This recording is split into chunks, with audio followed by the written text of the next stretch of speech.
महाभारत की कथा के अनुसार यह तब की बात है जब द्युत क्रीड़ा में अपना सब कुछ हारने के बाद पांडव जंगल में रहने आ गए थे।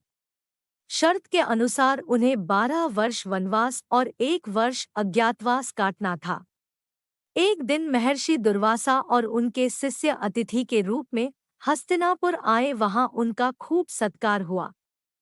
दुर्योधन ने मौका देखते हुए चतुराई की और ऋषि दुर्वासा से कहा कि उसकी इच्छा है कि वो पांडवों के पास भी जाएं और उन्हें सेवा करने का मौका दे ताकि ऋषि का आशीर्वाद पांचों भाइयों को मिल सके। दुर्वासा ऋषि के क्रोध और शाप से सभी परिचित थे, इसलिए दुर्योधन को लगा कि जंगल में अगर ऋषि का सत्कार अच्छे से नहीं हुआ तो वे पांडवों को जरूर शाप देंगे। तब महर्षि दुर्वासा अपने हजारों शिष्यों के साथ पांडवों की कुटिया में आ पहुंचे।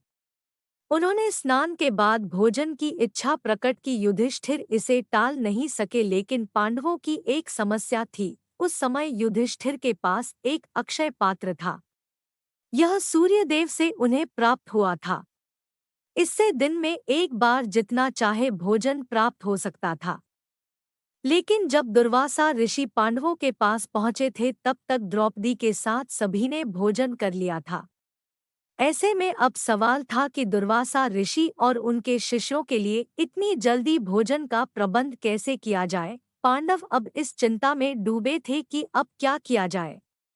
दुर्वासा ऋषि जब स्नान आदि कर अपने शिष्यों के साथ उनकी कुटिया में आएंगे तो वे क्या खिलाएंगे। इसी चिंता में द्रौपदी ने भगवान कृष्ण का ध्यान किया और मदद मांगने लगी। श्री कृष्ण उसी क्षण वहां पहुंच गए और कुटिया में प्रवेश करते ही द्रौपदी से कहा कि उन्हें बहुत भूख लगी है, कुछ खाने को दो। द्रौपदी ने अपना सिर झुका लिया और कहा कि अब तो वे भी भोजन कर चुकी है और ऐसे में उस बर्तन में कुछ भी नहीं बचा है। परंतु श्री कृष्ण कहाँ मानने वाले थे। उन्होंने द्रौपदी से वह बर्तन लाने को कहा। द्रौपदी उस पात्र को ले आई। श्री कृष्ण ने बर्तन को अपने हाथ में लिया और हाथ लगाकर देखने लगे। इसमें उन्हें चावल का एक दाना मिल गया, जिसे उन्होंने खाते हुए कहा कि अब उनकी भूख मिट गई। इधर श्री कृष्ण ने चावल का एक दाना खाया और उधर ऋषि दुर्वासा के साथ सभी शिष्यों को ऐसा अनुभव हुआ जैसे कि उनका पेट भर गया हो। श्री कृष्ण ने चावल का दाना खाने के बाद सहदेव को नदी किनारे जाकर दुर्वासा ऋषि को बुला लाने को कहा। सहदेव जब वहां पहुंचे तो देखा कि नदी किनारे दुर्वासा और उनके सभी शिष्य आराम कर रहे थे। पांडु पुत्र ने उन्हें भोजन के लिए चलने को कहा, लेकिन दुर्वासा के साथ सभी ने यह कहकर मना कर दिया कि उन्हें ऐसा अनुभव हो रहा है कि जैसे कि उनका पेट गले तक भर गया हो।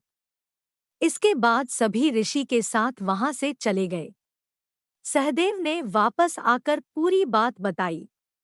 यह सुन द्रौपदी और पांडवों को अनुमान हो गया कि श्री कृष्ण ने अपने चमत्कार से एक बार फिर उनकी लाज रख ली।